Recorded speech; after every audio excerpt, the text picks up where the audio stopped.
浮羽というところは平坦部と中山間地と分かれてまして、で中山間地の中でも谷が3つあるんですね。で平坦部のところはお米とあと果樹フルーツが盛んなんです。お茶っていうのはこう割合的には少ないんですけど、水が浮き張ってすごく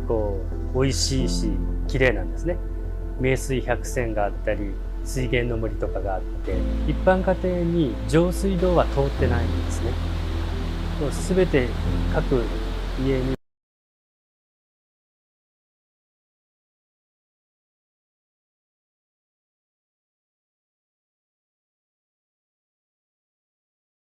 この浮羽の美味しい水を守っていくっていう、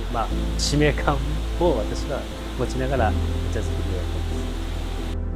周りが山に囲まれているので、本当寒暖差があるんですね。日照時間も短くて、だいたい朝日が出るのが10時で沈むのが4時ぐらいですね。まず朝日が遅いっていうことは、特に冷え込むと梅雨、濡れたように雨が降ったように葉っぱが湿ってるんですね。そこで香りが閉じ込められてるんですね。でそれから日が当たってきて早く日が沈むことによってまたそこで香りとか栄養分をゆっくり吸うということで味が凝縮されていくっていうのが山あいのお茶の良さと思いますね。肥料は全て自家製のぼかし肥料で、植物性由来の原料を使います。例えば、米ぬかとか油かすとか、大豆の豆腐のおからとかおからかすとか、あとは、竹が竹林があるんですね。竹林とか雑木の木を切ってそれを粉砕します。パウダー状にしたものを全て自分で集めて、で重機で切り返しをしながら発酵させていくっていう肥料ですね。その肥料をゆっくり根から新芽まで時間をかけていくので、すごく香りも立つし優しい甘みっていうか、そういったのが特徴です。48年が無農薬のきっかけなんですけど、虫と病気と茶畑はもう本当見るも無残な姿になって、で多少新芽が出た茶葉を新茶で摘んでも根がつかないっていう状況だったんですね。いや多分もう10年以上はそういう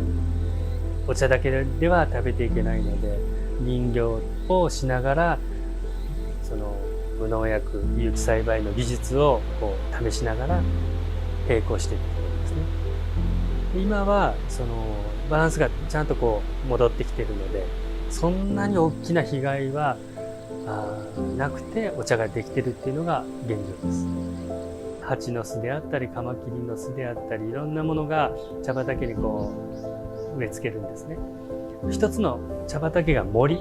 です。私たちはここでお茶を生産しなくちゃいけないんですけど、小動物もここが住みよいところ、子孫を残したい場所っていうふうに思ってくれるっていうのはオーガニックの、自分の理想な形になってるのかなと思います。やぶきたとか露光っていう基本になって、そこに例えば山海っていう品種でしたらちょっとハーブ的な特徴ある香りがするんですね。これはあんまりお茶の問屋さんには好まれない品種なんですけど、昔からうちにはその品種がありまして、これをどうにか自社で単体で売りたいっていうことで商品化したんですけど、先ほどネガシブに言いましたけど、そういったものを欠点ではなくて個性として出してあげることによって、流通では嫌われるけど一生産者が販売する時にはすごく長所となるっていうことで、やっと世に出せたっていうのがありますね。深蒸しって本来は葉肉が厚くて普通に蒸したら苦いから深蒸しが生まれてるんですけど、私のお茶ってその日照時間も短いし有機栽培でやってるので、葉葉肉って薄いんですよね。蒸した茶葉を手で揉んで香りを嗅いだ時に青々しい新玉の香りがふっときた時は、あ、虫がちゃんとこれ効いてるっていうところで確認しながら虫を製造しますね。生産者ってこう顔の見えるって言うじゃないですか。